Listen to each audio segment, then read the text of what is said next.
KaraokeBooks. Pride and Prejudice. Written by Jane Austen. Audiobook. Chapter 8.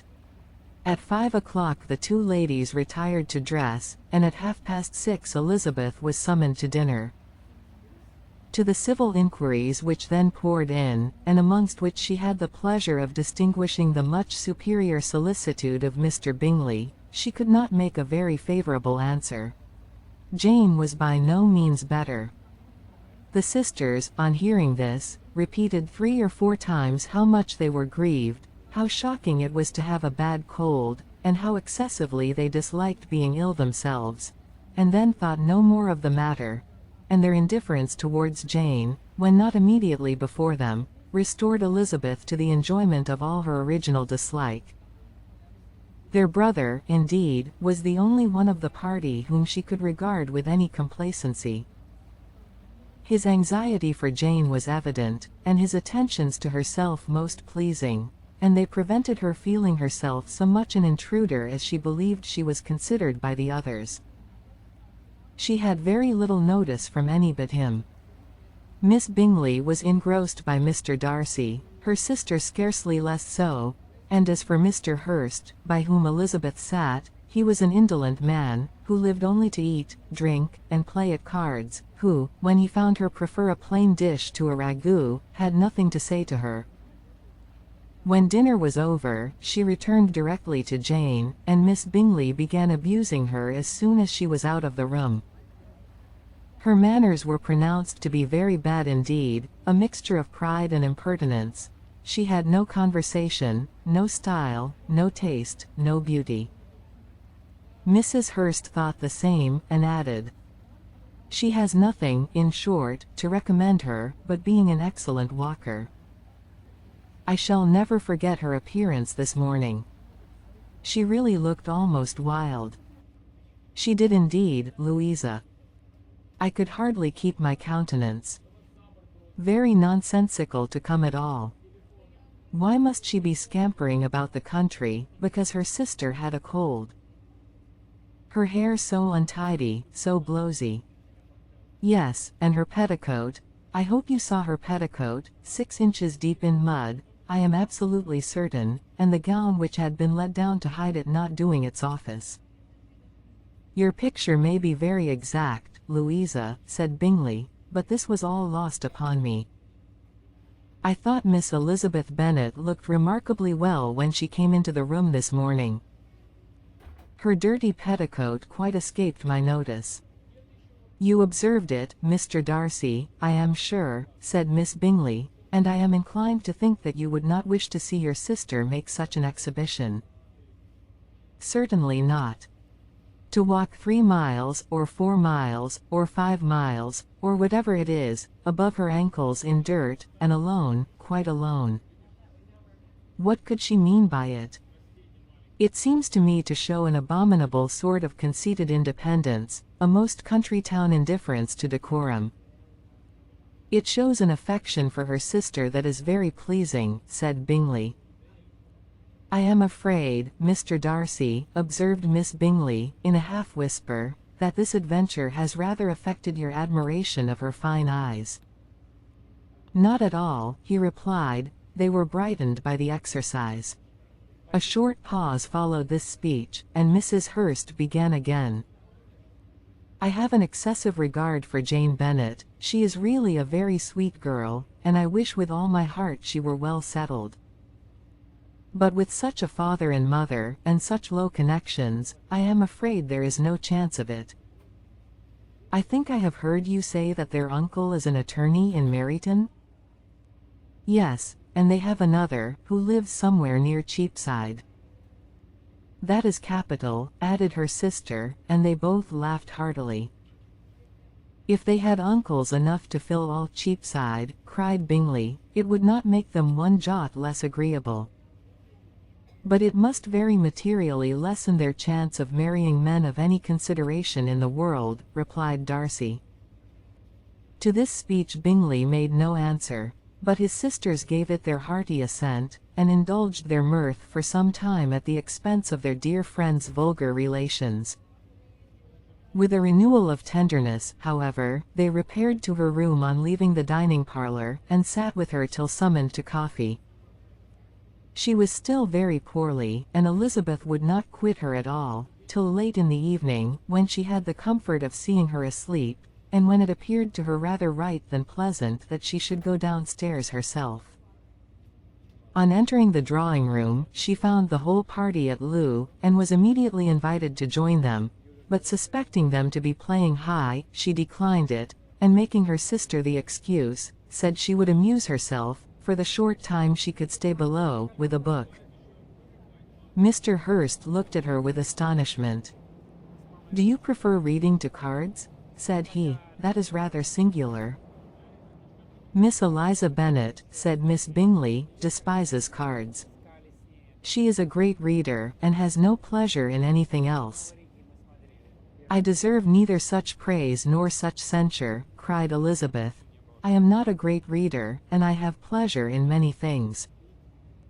"In nursing your sister I am sure you have pleasure," said Bingley, "and I hope it will soon be increased by seeing her quite well."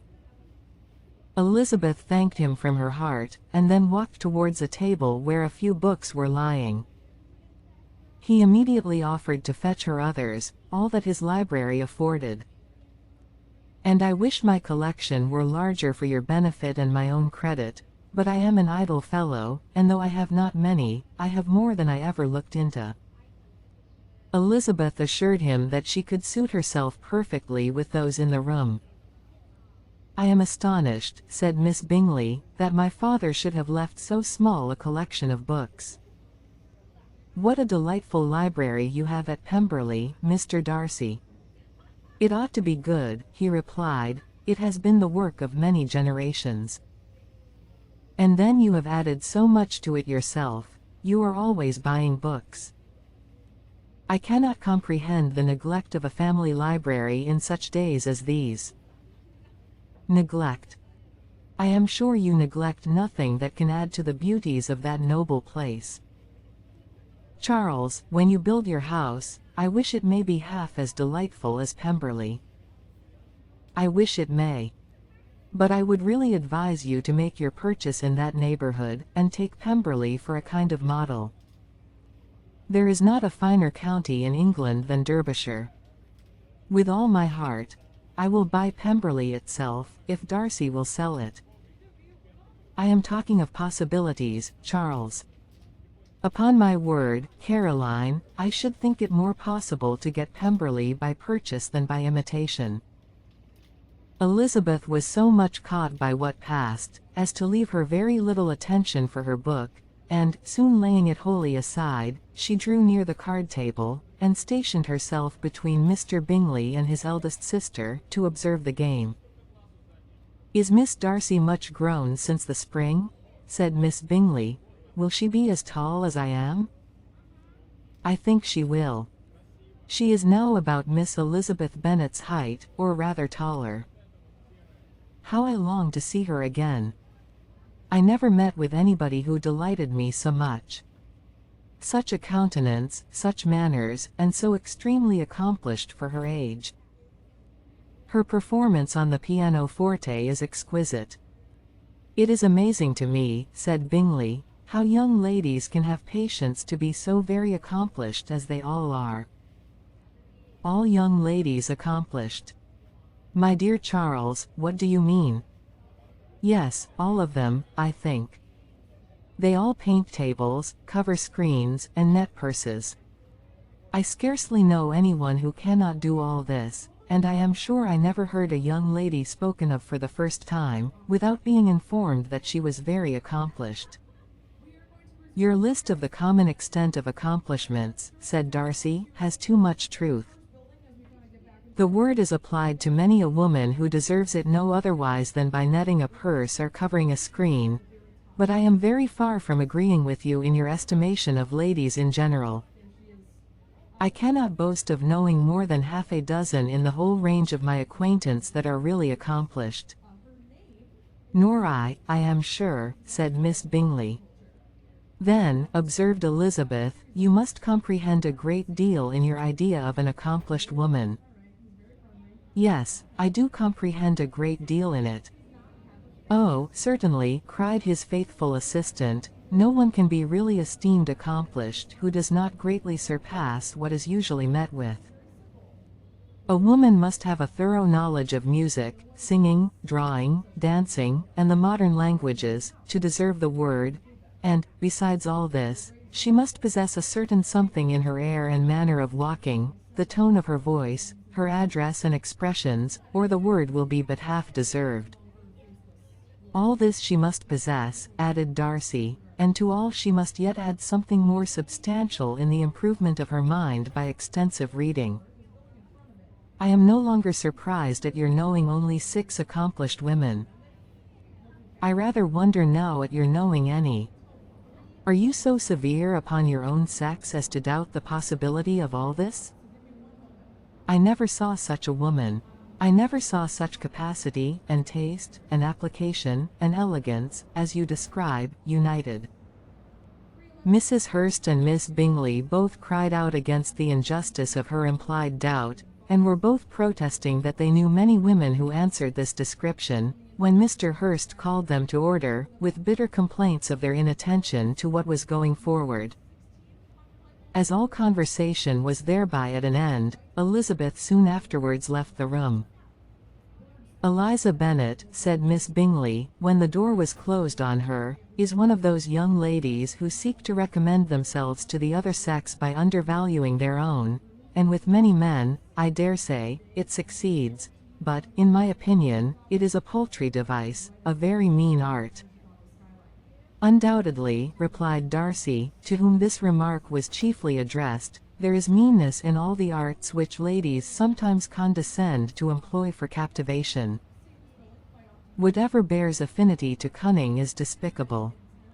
Miss Bingley was not so entirely satisfied with this reply as to continue the subject. Elizabeth joined them again only to say that her sister was worse, and that she could not leave her.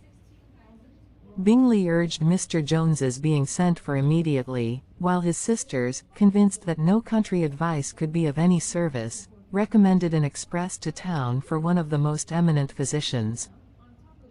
This she would not hear of, but she was not so unwilling to comply with their brother's proposal, and it was settled that Mr. Jones should be sent for early in the morning, if Miss Bennet were not decidedly better. Bingley was quite uncomfortable. His sisters declared that they were miserable.